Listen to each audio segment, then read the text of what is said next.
En la madrugada del 15 de abril de 1912, el mundo fue testigo de una de las tragedias marítimas más recordadas de la historia, el hundimiento del RMS Titanic. El barco, considerado el más grande y lujoso jamás construido hasta entonces, se hundió en las frías aguas del Atlántico Norte, llevándose consigo más de 1.500 vidas. Todo comenzó años antes, cuando la compañía White Star Line decidió construir una serie de transatlánticos que combinaran velocidad, lujo y seguridad. El Titanic fue el segundo de tres barcos hermanos, construido en los astilleros Harland and Wolff, en Belfast, Irlanda del Norte. Con más de 269 metros de largo, 28 metros de ancho y 9 cubiertas, el Titanic era una maravilla de la ingeniería. Podía transportar a más de 2.200 personas entre pasajeros y tripulantes, y estaba dividido en tres clases, con diferencias abismales en comodidades y servicios. El barco era considerado insumergible gracias a su diseño con 16 compartimentos estancos que, según sus creadores, podían mantenerse a flote incluso si 4 de ellos se inundaban. Esta fama de invulnerabilidad se convirtió en parte de su leyenda. El Titanic zarpó desde Southampton, Inglaterra, el 10 de abril de 1912, con destino a Nueva York. Hizo escalas en Cherburgo, Francia y Queenstown, Irlanda, antes de adentrarse en el Atlántico. A bordo viajaban millonarios, inmigrantes y familias en busca de un nuevo futuro en América. Entre los pasajeros más conocidos estaban John Jacob Astor IV, uno de los hombres más ricos del mundo, Isidore Straus, copropietario de Macy's, y Margaret Molly Brown, quien más tarde sería conocida como la insumergible Molly Brown. Durante los primeros días, el viaje transcurrió sin incidentes. Los pasajeros de primera clase disfrutaban de lujos como piscinas, gimnasios, restaurantes de alta cocina y salones opulentos. En tercera clase, aunque más modesta, las condiciones eran mejores que en muchos otros barcos de la época.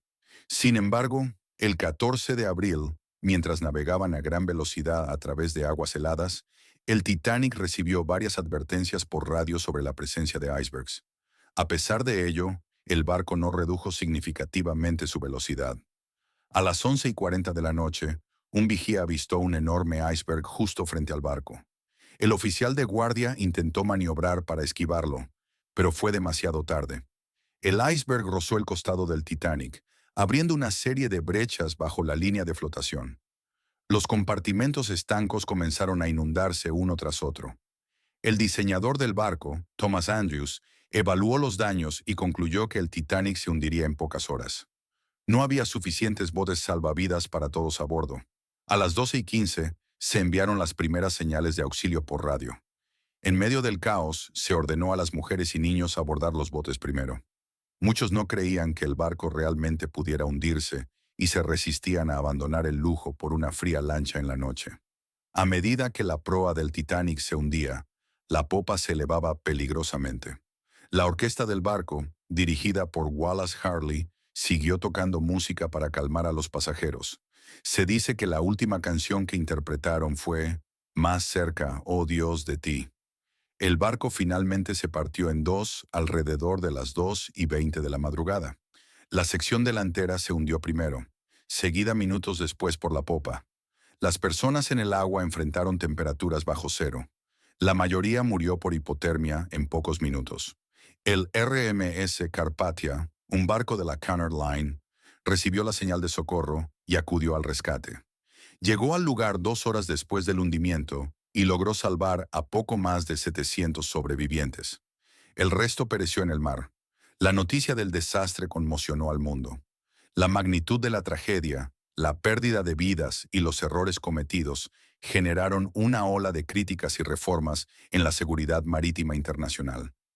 El hundimiento del Titanic evidenció la arrogancia humana frente a la naturaleza, la falta de preparación para emergencias y las profundas desigualdades entre clases sociales a bordo. La mayoría de los fallecidos fueron pasajeros de tercera clase. En los años posteriores, se llevaron a cabo investigaciones en ambos lados del Atlántico. Se exigieron más botes salvavidas, entrenamientos de emergencia obligatorios y monitoreo constante por radio en todos los barcos.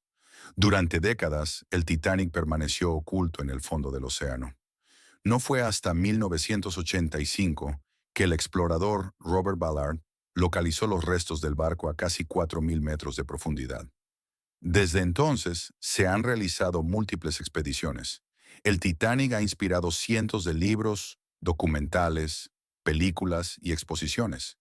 Su historia mezcla lujo, tragedia, heroísmo y lecciones que siguen siendo relevantes más de un siglo después.